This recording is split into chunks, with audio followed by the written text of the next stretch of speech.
Halo Friendster, ketemu lagi sama saya Muhammad Edwin. Masih di program yang sama, yaitu ini podcast kita.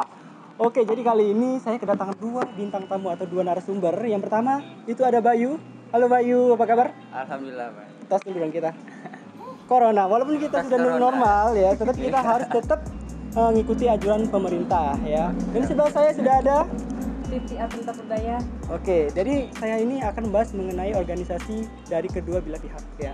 Yang ini boleh dikenalin dulu dari organisasi sama nama plus ya, kegiatan apa aja yang pernah kamu lakukan di organisasi. Oh, jadi perkenalan nama dulu. Nama organisasinya apa ya? Jadi perkenalkan, nama saya Bayu. Saya diamanahkan jadi presiden di Pusat Kajian Ekonomi Islam, yaitu organisasi yang ada di bawah Fakultas Ekonomi dan Bisnis Islam, dan juga program studi Hukum Ekonomi Syariah. Jadi Pakis ini terlahir dari tahun 2008 hingga sekarang.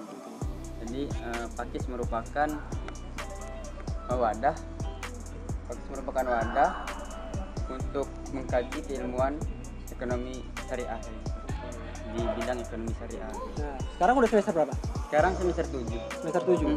Oke, untuk si Siti. Oke, silakan Siti. Boleh perkenalkan diri sekaligus organisasi apa yang Siti sekarang ikutin. Perkenalkan, nama saya Siti Afinta Purdaya. Untuk sekarang aku mengikuti dua organisasi. Yang pertama itu ada PDA, yang kedua aku juga ikutin Himatek. Kalau untuk kegiatan biasa yang ada di Himatek itu kita sering ada ke kunjungan sama bazar juga. Oke, jadi kan kalian berdua ini kan sama-sama dari organisasi. Nah, saya pengen tanya dulu nih sama Bayu. Organisasi itu menurut Bayu sendiri itu apa sih? Apa pentingnya organisasi itu? Jadi saya punya pepatah gitu kan. Burung yang sama akan hinggap di dahan yang sama. Benar. Jadi kita di organisasi itu pasti punya visi yang sama. Kalau di antara anggotanya nggak punya visi yang sama, itu organisasi tidak akan berjalan dengan baik. Benar. Jadi organisasi adalah wadah tempat di mana kita bisa mengupgrade diri, di mana kita bisa menjadi lebih baik dari sebelumnya. Itu mungkin menurut saya penting dari organisasi itu sendiri. Oke. Nah, kalau dari Siti sendiri, organisasi itu apa sih? Dan seberapa penting organisasi itu untuk mahasiswa gitu? Kalau menurut aku, organisasi itu tempat untuk kita mengembangkan bakat kita. Di situ juga kita dapat bersosialisasi dengan teman-teman baru juga. Kalau untuk menanyakan seberapa penting, kalau untuk aku organisasi itu ya penting. Oke. Memang sih kebanyakan mahasiswa itu ikut organisasi pertama untuk memacu semangat biasanya ya untuk kuliah. Karena kenapa kalau misalkan kita kuliah aja terus ngampus terus pulang itu bakal bosan sih kalau aku. Ya makanya mungkin salah satu alasan kenapa aku ikut organisasi juga supaya jadi tambah semangat untuk aku sendiri. Benar ya? Jadi saya punya pertanyaan nih Kak. Punya pertanyaan boleh ya nanya ya? Boleh nanya. Jadi saya punya pertanyaan, penting mana antara kuliah dengan organisasi?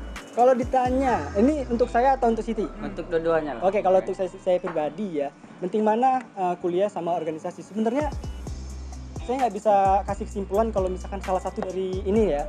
Menurut saya pribadi semuanya penting. Yang pertama, organisasi itu mungkin bukan materi pelajaran yang kita dapat, bukan ilmu materi seperti ya misalkan kayak seperti saya prodi DKV ya, masalah desain atau mungkin bukan enggak ya, tapi kita bisa dapat ilmu dari luar yang belum kita dapat di kampus, seperti itu kalau saya pribadi. Jadi kalau misalkan dibilang penting mana nih kuliah sama organisasi, bagi saya dua-duanya penting karena dua-duanya mempunyai ilmu gitu.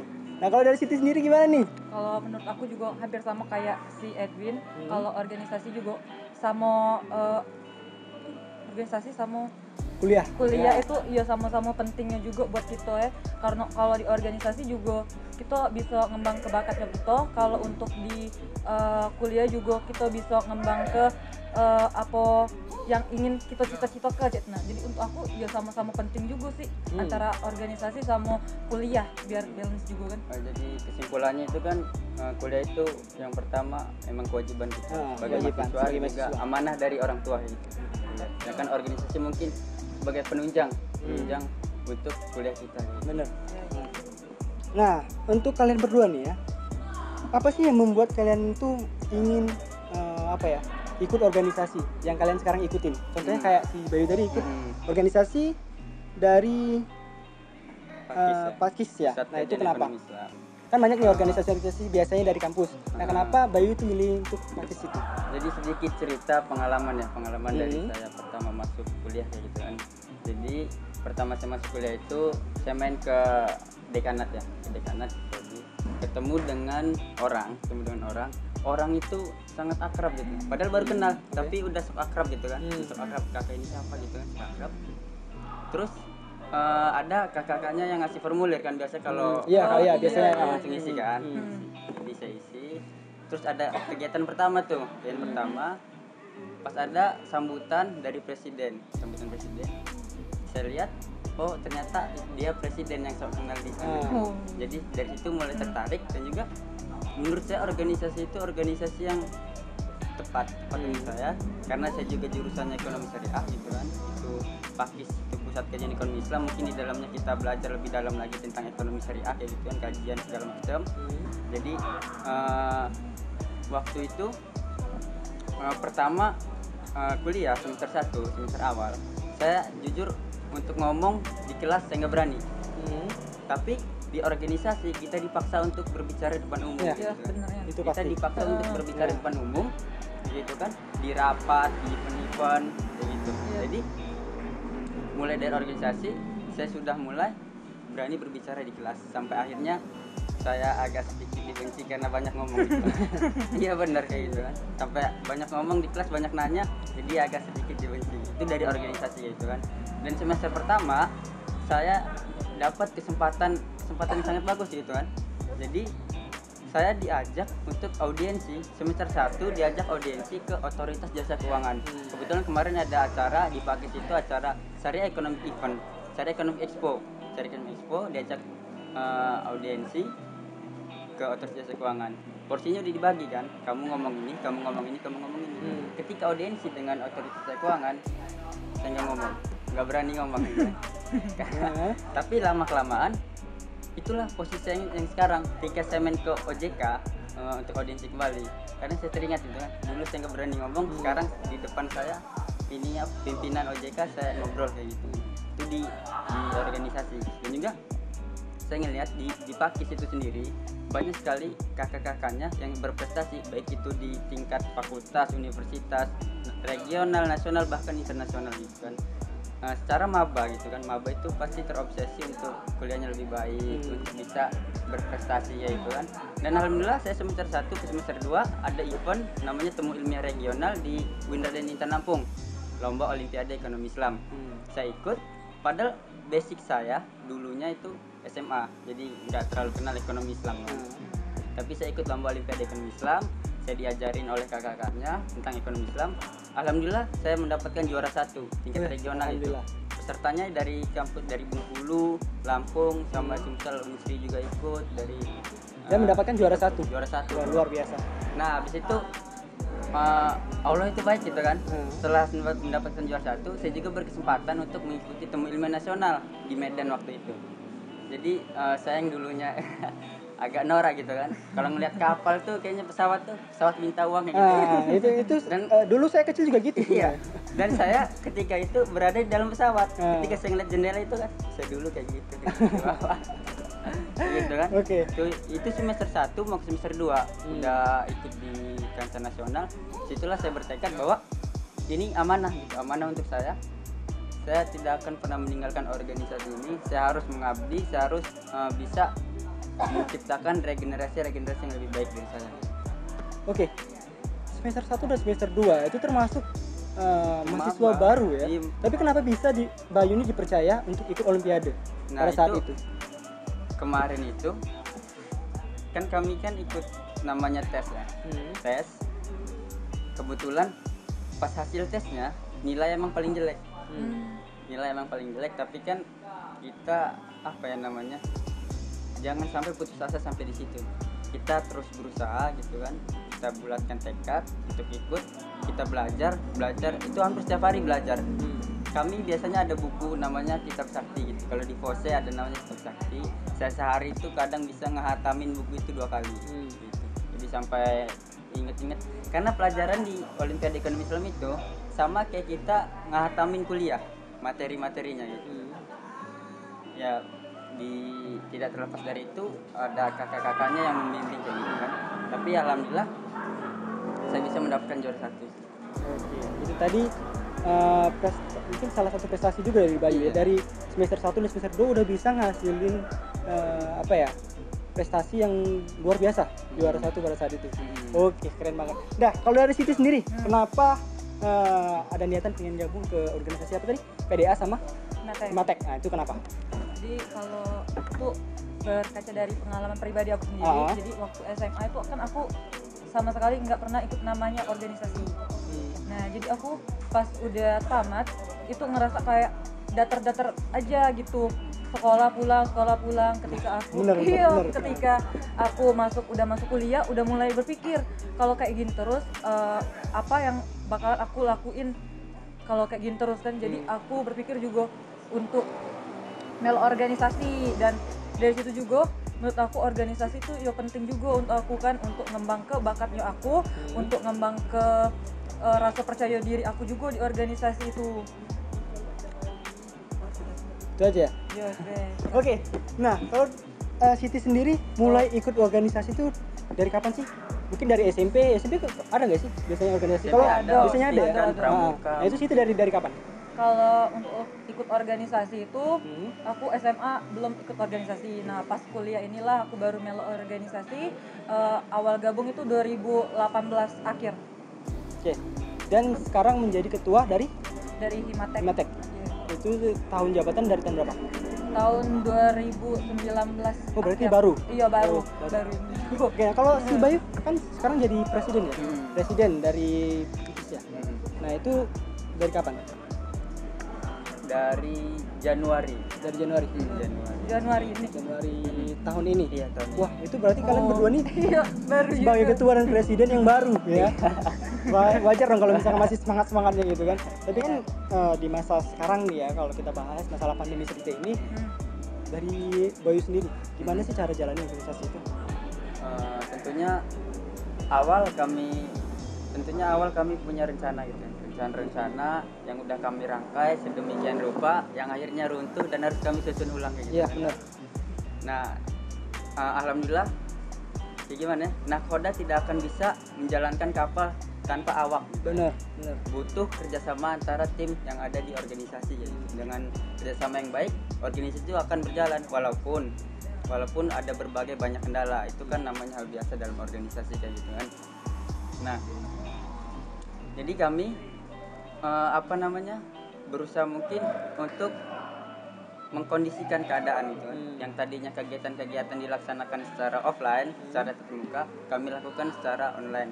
Tapi alhamdulillah kemarin kami ada kegiatan pakis berkurban gitu kan, sebagai aksi nyata kami untuk aksi nyata dari ekonomi syariah, bahwa kami ini ekonomi syariah itu kayak gini loh, bermanfaat untuk jalan ya. Iya, jalan kayak gitu kan. Kegiatannya kemarin itu di Muara Enim, di Sungai Nipah. Kebetulan di sana juga kalau menurut RT-nya belum ada yang berkurban. Jadi kami bekerja sama dengan lembaga manajemen infak Cabang Palembang untuk mengadakan kegiatan pakis berkurban di sana. Luar biasa. Oke, berarti walaupun sekarang lagi masa pandemi, organisasi tetap jalan. Kegiatan masih jalan, seperti kajian tentang ekonomi syariah. Kajian itu tatap muka atau lewat? Kajian lewat Zoom. Oh, tetap pakai aplikasi ya. Tetap. Nah, kalau dari Himatek sendiri atau dari PDA di masa pandemi seperti ini masih tetap jalan nggak kira-kira? Kalau untuk PDA itu kalau lagi masa pandemi ini kita off dulu. Kalau untuk Himatek sendiri itu masih jalan. Kalau kemarin kami sempat ngadok ke workshop pembuatan laporan keuangan, itu kita adok ke secara online. Terus kita juga ngadok ke seminar dengan pihak pajak. Oke. Nah, tadi kan sempat di awal Siti bilang kalau misalkan Himatek ini pernah melakukan kunjungan. Kalau boleh tahu itu kunjungan kemana? Kalau kemarin juga kami ngadok ke kunjungan di pajak. Nah, kebetulan ini kan kami ada lagi ngadok ke kunjungan. Tapi berhubung lagi pandemi kayak ini, jadi untuk kunjungan itu kita tunda dulu. Untuk sekarang. Berarti udah ada planning sih. Udah ada planning, bakal ngadain kunjungan, tapi di skip dulu gara-gara ada pandemi. Iya, benar. Nah, sekarang kan si Bayu udah semester 7 ya. Nah, gimana sih cara Bayu bagi waktu antara kuliah dan organisasi? Sebenarnya bukan untuk sekarang aja sih. Dari semester 1 juga sebenarnya udah bisa diatur kan. Gimana cara Bayu ngatur jadwal antara organisasi dan kuliah? Kira-kira ganggu nggak? Sebenarnya enggak sih, karena di Pakis itu sendiri kita diajarin untuk manajemen waktu. Manajemen waktu, skala prioritas gitu kan. Kalau saya sering diskusi dengan alumni, karena mungkin di Pakis ini agak sedikit religius gitu kan.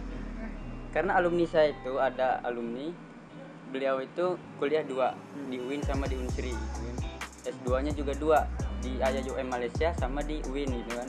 Jadi saya juga nanya kan, beliau juga presiden Pakis dan juga beliau koordinator regional yang ada di KOSE. Itu organisator, kuliah juga 2 tempat malah kan, antara UIN dengan Unsri. Itu kok bisa bagi waktunya? Jawaban beliau simpel kayak gini. Kalau kamu bisa ngatur waktu sholat, kamu bisa ngaturnya. Wah, bener kayak gitu. Dan kita juga diajarin skala prioritas mana dulu yang harus kita kerjakan. Itu sebenarnya ada kayak pelatihan lah kayak gitu. Ya ada pelatihannya skala prioritas untuk manajemen waktu kayak gimana. Itu hal penting yang ada di organisasi biar nanti para anggotanya tidak bingung antara kuliah dengan organisasi. Kadang kayak gini. Kadang ketika disuruh rapat pasti banyak alasan anggota-anggota itu kadang. Ini ada tugas. Sebenarnya kan tugas itu bisa dikerjakan selain dari rapat, mungkin bisa malam, mungkin bisa di hari yang lain. Ya karena belum bisa memanajemen waktu itu ya seperti itu jadinya kayak gitu. Saya dari Bayu sendiri sebagai presiden mengatasi anggota yang seperti kayak mana sih? Sebenarnya saya sendiri kadang ngerasa jengkel juga sih kalau misalkan melihat anggota yang tiba-tiba alasannya tuh aku ada tugas nih gini kan. Padahal hello, kita rapat nggak sampai seharian dong ya kan? Paling makan berapa jam gitu. Alasanmu cuma bilang aku ada tugas. Itu sebenarnya alasan yang menurut aku sudah aku temui dari zaman-zaman SMP mungkin ya. Nah, itu sebenarnya bukan lagi jadi alasan pokok. Dari Bayu sendiri gimana sih cara ngatasin orang-orang kayak gitu? Yang pertama kan kalau di Pakis itu ada yang namanya Departemen HRD, Human Resource Development gitu kan. Itu fungsinya untuk kaderisasi lah ibaratnya. Nah, jadi mungkin untuk membuat kegiatan-kegiatan seperti pelatihan-pelatihan ya pelatihan manajemen waktu atau namanya kalau di UIN tuh fikih prioritas atau skala prioritas lah mana dulu yang harus kita lakukan kayak gitu, antara tugas kuliah kah, rapat atau apa kayak gitu kan, tugas pribadi kayak gitu kan. Seperti itu sih biar nanti para kader gitu kan anggota bisa dapat manajemen waktunya dengan baik. Nah kalau dari Siti sendiri ada nggak kira-kira anggota yang kayak gitu yang sedikit-sedikit alasannya ada tugas lah atau gimana, itu gimana cara dari Siti ini sebagai ketua untuk ngatasin anggota kayak gitu? Kalau untuk anggota kami sendiri itu kan kalau disuruh perasaan aku tidak terlalu banyak alasan ya. Jadi kami tuh kalau setiap ada pertemuan kita tuh emang nyedioko waktu nian untuk ngado ke pertemuan, jadi tidak nganggu kuliah kita juga. Jadi kalau mereka alasan ada tugas itu urusannya mereka. Yang penting ketika jadwalnya rapat harus ada itu nah. Ya. Berarti dari Himatek sendiri wajib untuk datang rapat kayak gitu? Kalau diwajibkan juga tidak juga sih. Tapi kalau ya memang rapatnya untuk kegiatan-kegiatan yang besar itu diharapkan hadir, bakalan harus hadir. Harus hadir ya. Oke. Nah sebelumnya saya mau tanya dulu, ini kan si Bayu dari anak ekonomi ya. Nah, si Siti dari akuntansi. Berarti aku pengen bahas sedikit nih masalah yang mungkin minggu-minggu ini lagi viral ya. Masalah uang 75.000. Udah pada denger ya? Iya. Nah, menurut si Bayu sendiri sebagai anak ekonomi nih ya, Siti juga, gimana tanggapan kalian dengan keluarnya uang dengan nominal 75.000 itu? Jadi sebelumnya dijelaskan dulu ya gimana uang 75.000 yang baru itu. Sebenarnya uang 75.000 yang baru itu diterbitkan untuk memperingati HUT RI yang 75 dengan batasan dicetaknya 75 juta lembar, 75 juta lembar. Dan fungsinya kalau dari Bank Indonesia itu sendiri kalau tidak salah itu untuk koleksi katanya, untuk koleksi gitu kan. Tapi sah untuk menjadi alat transaksi, sah. Tapi menurut saya dalam perspektif ekonomi Islam itu sendiri kayak gitu kan, ada sedikit keganjelan di sini kayak gitu kan. Ketika uang itu terbatas, ini kan ada kaitannya dengan hukum permintaan. Ketika permintaan itu naik, maka harga itu naik. Dan ketika uang 75.000 yang baru itu menjadi komoditas, untuk koleksi, bukan untuk diperjualbelikan, untuk jadi alat transaksi, menjadi komoditas, otomatis akan ada oknum-oknum yang menjual belikan uang dengan harga yang berbeda kayak gitu kan. Mahal ya. Menurut data yang saya dapat juga ada yang ngejual seharga 175.000 itu dijual seharga 230.000. Iya, itu sempat viral juga kemarin. Kalau nggak salah saya pernah juga lihat di sosial media kabar seperti itu. Ya, jadi kalau menurut pandangan dari ekonomi syariah itu sendiri, itu sebenarnya nggak boleh gitu. Iya. Itu nggak boleh gitu. Itu sama dengan kalau di ekonomi Islam itu riba kayak gitu. Iya, benar riba. Jadi itulah mengenai uang 75.000. Itu yang hal yang ditakuti sebenarnya. Iya, hal yang ditakutin itu. Jadi bukan untuk fungsi fundamental uang kan untuk alat transaksi. Nanti dijadikan malah komoditas dijual belikan. Itu yang salah. Itu yang ditakutkan. Oke, kalau dari Siti sendiri nih, tanggapan Siti dengan keluarnya uang 75.000 yang dikeluarkan oleh Bank Indonesia, itu gimana? Kalau menurut aku sebenarnya ini nih unik, termasuk unik karena apa? Karena kan yang kayak tadi Bayu omongin itu tuh cuman 75 juta yang dikeluari oleh Bank Indonesia. Nah, di situ juga ngapa aku sebutnya unik karena untuk ngedapeti duit itu sendiri tuh lumayan sulit, butuh perjuangan juga menurut aku itu. Untuk ngedapeti duit itu tuh kita melalui proses data diri secara online, habis itu kita tukarkan melalui BI dan kita dapat duitnya, dan di duit itu tuh yang ngebikin unik tuh dia lebih beda dengan duit-duit yang biasanya dikeluarkan, kayak duit yang dikeluarkan ini kan ada kayak plastiknya tuh, jadi ngebuat duit yang keluar ini nih lebih mewah gitu. Jadi untuk uang 75.000 itu bukan yang pertama kayak gitu. Bukan yang pertama diterbitkan itu kan. Memang udah ada sebelum-sebelumnya kayak 25, 45 kayak gitu kan. Uang ini disebut dengan uang khusus gitu kan. Uang khusus yang hanya untuk dikoleksi, bukan untuk dijadikan alat transaksi. Tapi sah untuk jadi alat pembayaran. Nah, itu tadi tanggapan kalian mengenai uang 75.000 yang baru saja dikeluarkan oleh Bank Indonesia. Nah, tapi sebenarnya bukan itu aja yang viral pada saat ini. Mungkin kalian juga udah sering lihat kan di berita-berita atau di sosial media. Kejadian unik adanya baju adat yang dikira itu milik dari Cina kalau nggak salah ya, dibilang Cina. Itu tanggapan kalian seperti apa sih? Apalagi kan kalau kita lihat di sosial media tuh netizen itu sebelum mencari tahu sebenarnya apa yang terjadi, mereka udah ngeluarin kata yang menurut saya ya hujatan lah ya untuk pemerintah. Itu tanggapan dari kalian tuh bagaimana? Mungkin dari Siti dulu boleh. Jadi kalau menurut aku ya kan uang 75.000 itu kan yang lagi viral itu yang ada Cina itu. Sebenarnya itu bukan ada dari Cina, tapi dari adat suku Tulu. Dari Kalimantan kalau iya, dari Kalimantan Timur yang masih masuk ke dalam suku Dayak juga. Nah, untuk menanggapi isu-isu yang beredar ini, kalau menurut aku kita sebagai masyarakat Indonesia tuh jangan cepat ambil berita yang mentah-mentah kayak itu. Nah, jadi kita tuh harus cari dulu kebenaran dari uang itu. Jadi kalau untuk cek itu tuh kita harus cari kebenarannya. Setelah cari kebenarannya barulah kita tuh pacak ngomongin yang apa dia masalahnya cek itu. Nah, jadi biar tidak isu itu tidak menyebar terlalu luas dan tidak menyebabkan perpecahan bangsa Indonesia. Gitu, benar banget. Nah, kalau dari Bayu sendiri gimana? Ya, sama seperti yang dijelaskan oleh Siti tadi gitu. Jadi kalau menurut saya justru netizen ini latah gitu. Latah. Ada isu sedikit langsung gede itu kan salah dikit langsung. Sebenarnya apa ya? Kalau bahasanya itu dicari tahu dulu kebenarannya gitu kan. Tabayun lah gitu, dicari tahu kebenarannya apakah benar apa tidak. Itu udah kayak udah kebiasaan orang-orang Indonesia Indonesia itu sudah mendarah daging. Iya. Itu sebenarnya belum dicari tahu tapi udah sebenarnya itu dalam pandangan lain mungkin bisa jadi untuk bahan topik media-media. Benar. Pengalihan isu juga bisa gitu. Karena memang ada isu-isu yang lebih dari itu sebenarnya kayak gitu kan. Terkait terbakarnya gedung. Iya, benar. Isu yang lain gitu kan. Ini itu sih. Dikait-kaitkan ya sebenarnya masalah yang sebenarnya bisa diselesaikan.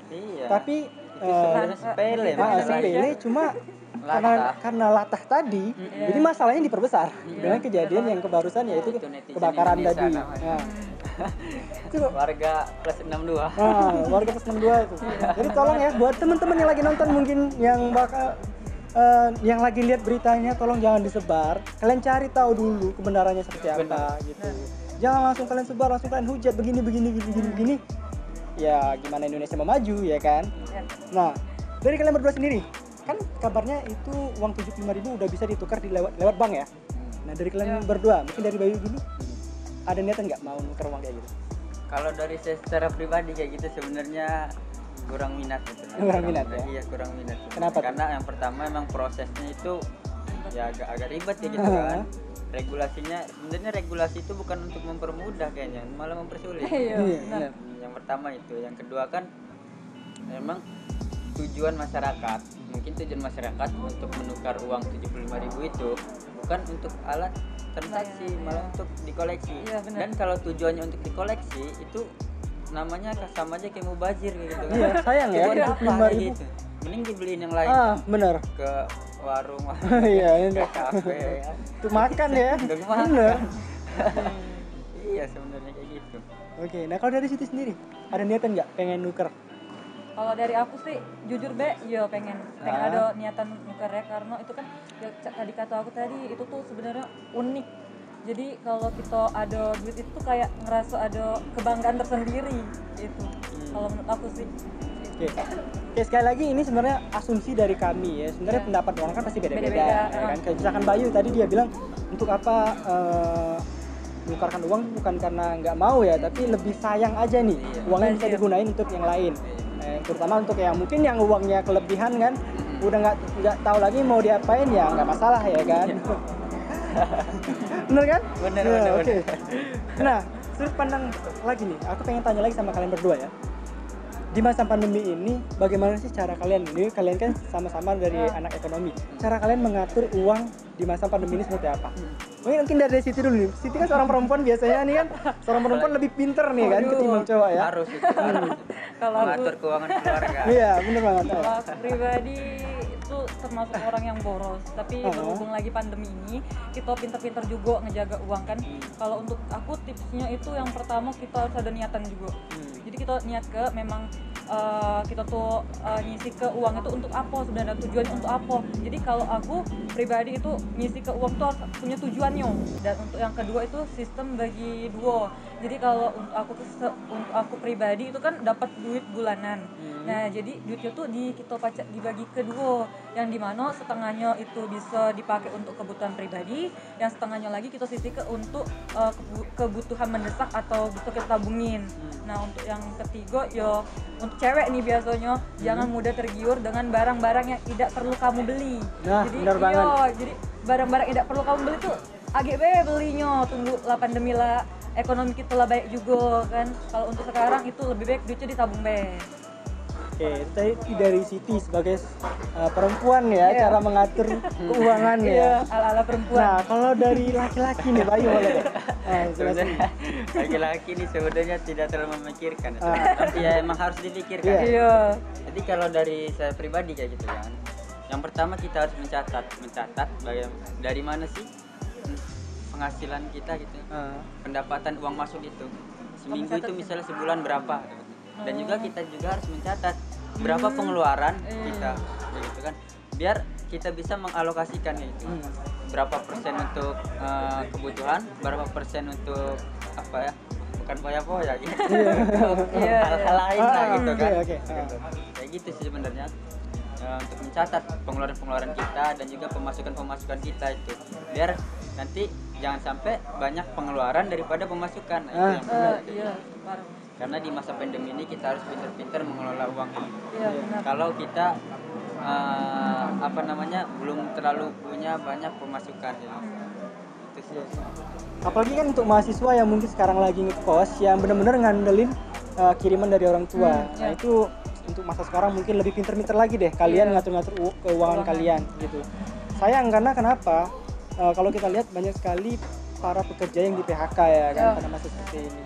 Dan harapan kita juga semoga pandemi ini cepat kelar dan banyak lagi orang-orang yang bisa bekerja lagi ya.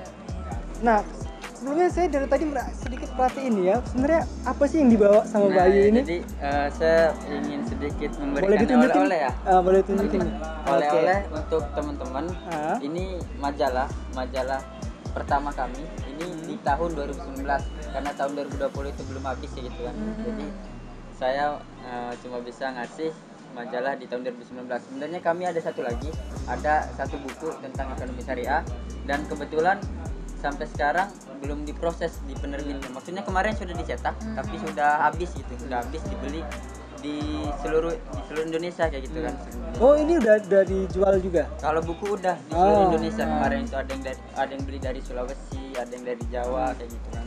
Tapi ini kemarin itu ingin nyetak lagi tapi sampai sekarang belum ada kejelasan karena lagi pandemi mungkin kan. Jadi saya cuma bisa ngasih sedikit oleh-oleh. Ini majalah tentang pakis itu kan. Tentang pakis ini bisa dilihat. Nah, ini bisa dilihat.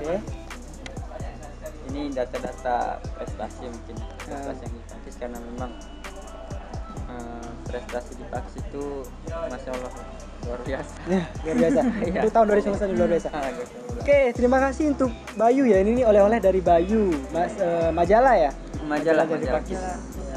Ini bakal dijual beli nggak? Atau Kalau hanya ini untuk produksi sendiri? Ya untuk diproduksi sendiri untuk dikasih untuk orang tahu. Oke, terima kasih Bayu sekali lagi. Oke, itu tadi bincang-bincang kita sama anak-anak ekonomi. Nah, satu lagi pesan Oh, boleh? apa namanya untuk mahasiswa baru ya? Mahasiswa baru masih bingung antara mau ikut organisasi atau enggak kayak gitu kan. Jadi menurut saya kita harus punya slogan. Slogan kami itu kuliah beres, organisasi yes, prestasi the best gitu. Jadi kalian jangan sampai menyia-nyiakan waktu kuliah itu hanya untuk kuliah pulang. Kalian harus memanfaatkan waktu sebaik mungkin. Ya, kalian sebelum ke medan tempur ibaratnya kan, pas ke kampus kalian itu medan tempur itu lebih susah gitu. Jadi kalian harus mempersiapkan amunisi itu di kampus ya gitu. Banyakin pengalaman, banyakin relasi, itu pentingnya di organisasi ya gitu kan. Itu sih. Terima kasih Bayu sekali lagi. Ya, salam lagi, salam corona. Oke. Terima kasih teman-teman untuk hari ini. Kita bakal ketemu lagi minggu depan. Jadi setiap minggu kita bakal buat informasi-informasi yang bermanfaat, gibah yang bermanfaat lah ya. Daripada kita gibah yang nggak penting ya, mending kita bahas masalah yang bisa menambah ilmu kalian di rumah juga. Oke. Saya Muhammad Edwin sebagai host pamit undur diri dan saya Bayu. Saya Siti. Wassalamualaikum warahmatullahi wabarakatuh.